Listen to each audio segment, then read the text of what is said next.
Ayon kay Vice Gobernador General George Butte, hindi kailanman magiging pambansang wika ang Ingles bagamat hindi naman ito ang wikang pangtahanan.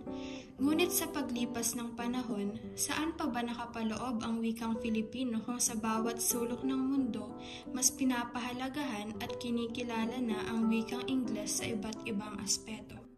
Noong unang panahon, bago pa man dumating ang mga mananakop sa ating bansa, mayroon ng sariling paraan ng pagpapahayag ang ating mga ninuno at ito ay tinatawag na baybayin.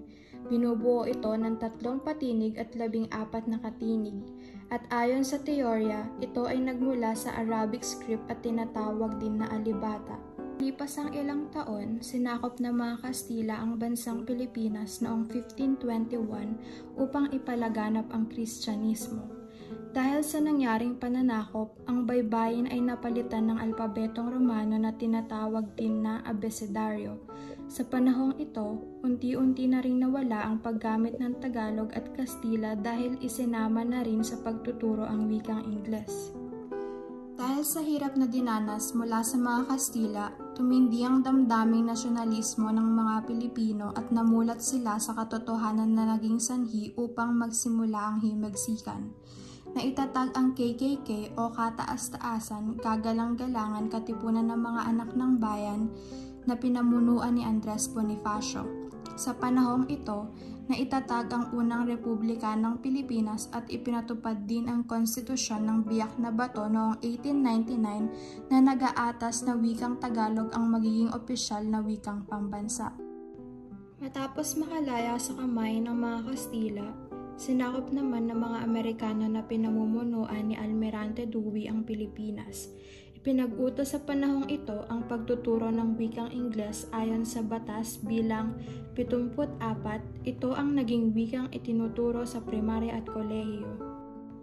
Taong 1942 hanggang 1945 sa pananakop ng mga Hapones, nabigyang kalayaan ng mga Pilipino na magtayo ng kanilang sariling pamahalaan. Para sa mga Pilipino, ang panahong ito ay itinuring na golden era sapagkat sinunog na ang mga aklat na nakalimbag sa wikang Ingles at pinahintulutan na ang paggamit ng Nipongo at Tagalog. Sobrang galak ang nadama ng mga Pilipino dahil na rin sa pagkalathala ng magasing liwayway at nagkaroon sila ng kalayaang magsulat ng mga lathalain gamit ang sarili nating wika. Sa panahon ng malasariling pamahalaan hanggang kasalukuyan, inanunsyo ni Manuel Quezon na nais niyang magkaroon ng wikang pambansa. Ayon sa Section 3 ng Artikulo 14, ang Kongreso ay gagawa ng hakbang upang pagtibayan ng ating wika at dahil dito, naitatag ang Surian ng Wikang Pambansa, Linangan ng Wikang Pambansa at Komisyon sa Wikang Filipino. Dahil naman sa kautosang tagapagpaganap bilang 134, naging wikang batayan ang Tagalog. Kalaunan ay itinakda rin ng Batas Commonwealth bilang 570 na ang magiging opisyal na wikang pambansa ay Pilipino.